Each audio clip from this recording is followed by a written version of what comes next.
15 de mayo de 2018, la empresa Kellogg's anunció el cese de sus operaciones en el país. La razón, las restricciones acabaron con su capacidad de producción. Entonces, Maduro repitió la única línea que se sabe de memoria en su guión de destrucción. Se la hemos entregado a los trabajadores y la empresa está produciendo. Y el propio gobernador de Aragua se metió en la fábrica de Kellogg's. Vamos a reactivar la planta en el día de hoy. 4 meses después, ¿qué sabemos de las azucaritas? Aunque circularon imágenes como esta, y la nueva cuenta de Twitter de la Kellogg's tomada solo informa de esto, cuenta la leyenda que algunos han visto en Aragua o en Carabobo algunas cajas de cereal que no han llegado a ningún otro estado. En Venezuela hay una sola verdad: empresa tomada, empresa arruinada.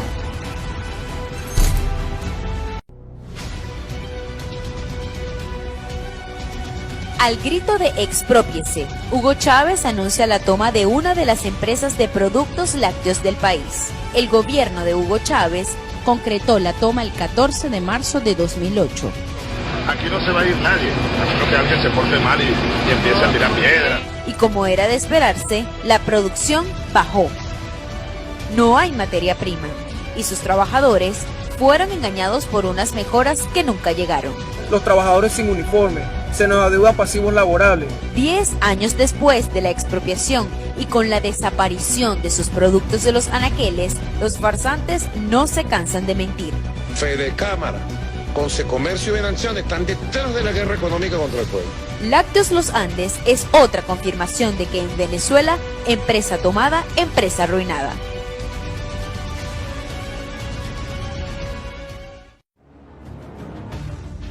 En Venezuela, los niños ya no nacen con la arepa bajo el brazo. El popular refrán quedó para el olvido cuando el régimen decidió que también sería productor del maíz para las arepas. En Venezuela, existen 27 plantas para la producción de harina con la que se hacen las arepas, y a punta de expropiaciones, el gobierno se hizo del control de 18 de esas 27 plantas, por lo que solo 9 son operadas por el sector privado. Entonces, si ellos tienen el doble de plantas que el sector privado, ¿cómo es que los farsantes aseguran que en Venezuela no hay harina de maíz por culpa de Capitalismo, sabotaje, La guerra económica, guerra psicológica permanente? Lo que nunca te van a decir los farsantes es que todas las plantas de maíz del régimen producen a pérdida y que son ellos los únicos responsables de sacarle a los niños la arepa debajo del brazo. En conclusión, lo único que fabrica este régimen es hambre.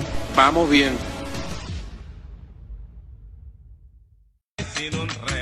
Al sur de Maracaibo se ubica Termozulia, proyecto que supuestamente independizaría al Zulia de la energía generada en el Bajo Caroní.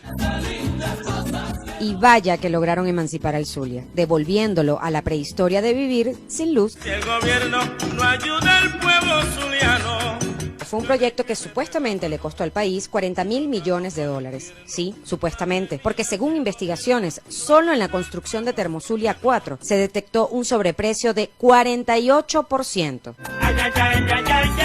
Pero los farsantes han demostrado poca creatividad para poder justificarse. Comenzaron de nuevo los sabotajes. La única verdad es que compraron equipos usados y Termozulia opera hoy a 25% de su capacidad. Así que la próxima vez que te vengan con la excusa del saboteo, recuérdale a los farsantes que ellos son los culpables de someter al primer estado del país a vivir sin luz. Acabaron con la plata.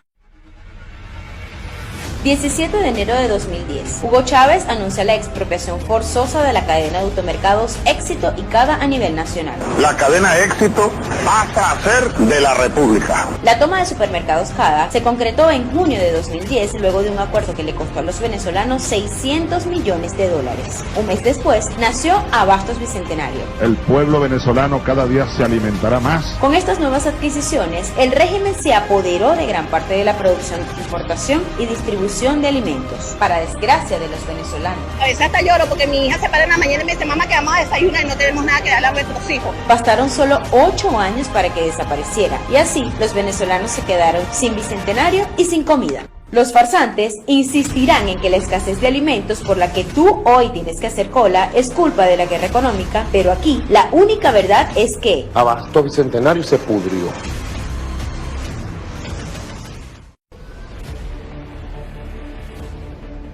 Hacienda El Charcote. En los 90 producía 1,25 millones de kilos de carne al año. Expropiada en 2004, para mayo de 2009 la hacienda no producía ni una res. Expropiación de fincas al sur del lago. ¿Quién no recuerda a Juan Carlos Loyo con el arma en su cintura tomando 47 fincas en el sur del lago de Maracaibo? Tan solo 9 meses después del show, la producción de carne había caído 25%. Ato Piñero. Para el momento de su expropiación se entregaron 13.000 cabezas de ganado. 5 años después, ni siquiera le habían pagado el hato a sus dueños. Hato el Frío, expropiado en 2008 con 25.000 cabezas de ganado. 2 años después, los trabajadores reportaron que las reses habían sido sacadas del hato ilegalmente para ser sacrificadas. Esta es la ecuación de los farsantes. Tomaron 5,8 millones de hectáreas y en paralelo a cada expropiación aumentaban las importaciones de alimentos. Y hoy lo único que los farsantes producen en el país es desolación y tristeza. Ya están sonando. ¿Quién no se acuerda de este comercial? El Café Fama de América, con más de 100 años de tradición en el país, se convirtió en un recuerdo lejano cuando en el año 2010 fue expropiada. Y aplicamos desde este momento la medida de ocupación temporal. Y no hay que ser adivino para saber qué pasó con Fama de América. En 2017 no producían ni 600.000 kilos de café, cuando antes producían 12.000 toneladas. Con la misma suerte corrió Café Madrid. En mayo de este año solo produjeron 7.749 kilos. La empresa está en quiebra. Los venezolanos temblamos cada vez que escuchamos a los farsantes decir: ¡vamos a expropiar!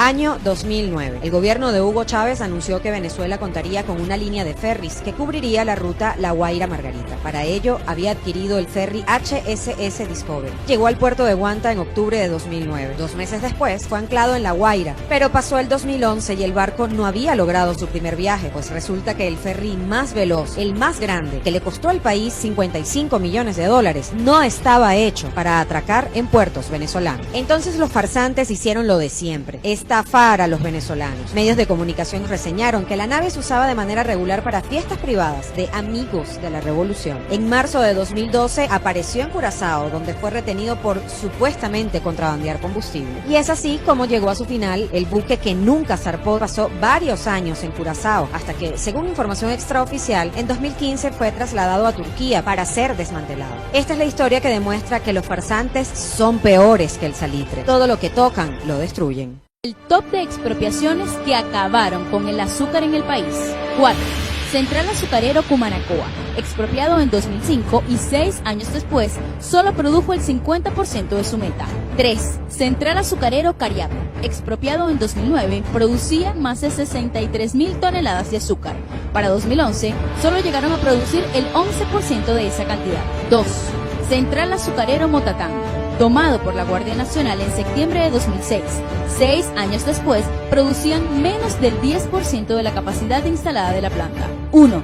El caso más emblemático es el famoso Complejo Agroindustrial Azucarero Ezequiel Zamora. Procesaría el 20% de la demanda de azúcar en el país y a duras penas arrancó en 2011. Hoy está prácticamente en ruinas. Así fue como Venezuela pasó de ser un país dulcito al amargo de los farsantes que hoy apenas producen el 28% de la demanda del país. Guía rápida para entender por qué en Venezuela no hay leche. Vamos desde el comienzo. Cuando en el año 2001 entró en vigencia la ley de tierras, se inició el proceso de expropiaciones en Venezuela. Hatos y haciendas productores de leche fueron tomados. No alcanzarían los capítulos de esta serie para demostrar con ejemplos cómo cada expropiación se tradujo en escasez y desabastecimiento. Un caso emblemático es el de la Hacienda Bolívar. Tomada en el año 2010, producía 5.000 litros de leche y así se encuentra hoy. Escasamente se producirán unos 400 litros de leche. La destrucción de los farsantes es tal que hoy hay niños venezolanos que ni siquiera han probado la leche en su país. O sea, tu niño nunca probó la leche. No, la probó aquí. Pero los farsantes creen que pueden seguir engañando a los venezolanos, que desde las colas para comprar comida se preguntan: ¿dónde están las empresas del Estado que expropiaron y las mercancías de ellos no están? Así es, y aunque muchos venezolanos ya no les creen, este video es para aquellos que todavía confían en que con los farsantes podrán conseguir al menos un vasito de leche. Año 2008. Los farsantes venían rondando a las cementeras Holcim, Lafarge y Cemex. Que no se llegó a un acuerdo con Cemex, le dije, bueno, tomemos las plantas, pues. Y así fue. Uno de estos farsantes, que hoy pretende pasar agachado como responsable de la destrucción del país, hizo el mandado. Se fueron a medianoche a la planta de Cemex en Anzoátegui. Esperaron a que el reloj marcara las 12 de la medianoche. Y se acabó Cemex. La toma de Cemex le costó a los venezolanos 750 del 90% de la producción en el país, y ya para 2015 se produjo 41% menos cemento que en 2007. Y el cemento queda en manos de los ladrones. Los farsantes que amenazaron, tomaron y destruyeron ahora son los jefes de la mafia que decide cómo, a quién y a cuánto se vende el saco de cemento en el país. Esta es la triste historia de 3 empresas que fueron pulverizadas como el cemento. Año 2015. El entonces vicepresidente Jorge Arriaza presentó el nuevo precio controlado de los huevos. Nadie en este país puede vender el cartón de huevos a más de 420 bolívares. Y una vez que Arriaza anunció la regulación, la producción avícola se fue al piso. Las gallinas ponedoras empezaron a morir de hambre. Los precios aumentaron 28.000% y se desaparecieron los huevos. En 2015 se producían más de 5.600 millones de huevos, pero la producción hasta enero de 2018 ya había caído 75%. Los 420 bolívares fuertes se han convertido en 12 y hasta 20 millones de bolívares de los de antes, porque los farsantes no se cansan de repetir la fórmula fracasada: control de precios, escasez, hiperinflación. A los farsantes no les importa si tú consigues o puedes pagar los huevos. Nada más Maduro tiene para sí mismo 152 gallinas con las que hace sus propios cartones. Si Silvia y yo lo hacemos, ¿por qué no lo podemos hacer todo, verdad, Silvia? Este es un breve recuento de las primeras piedras con las que los farsantes han hecho tropezar a todo un pueblo. La construcción del tercer puente sobre el río Orinoco trae el desarrollo social y económico al sur de Venezuela. Esta obra se inicia con la colocación de la piedra fundacional en el marco del anuncio de la revolución petroquímica efectuada por el presidente Hugo Chávez Fría. El aeropuerto internacional tiene que sembrarse aquí para contribuir poderosamente al desarrollo integral.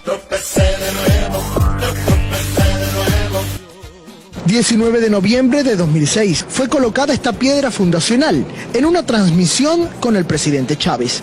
Ahí está la piedra y el monte, que es nuevo. Tropecé de nuevo con la misma piedra.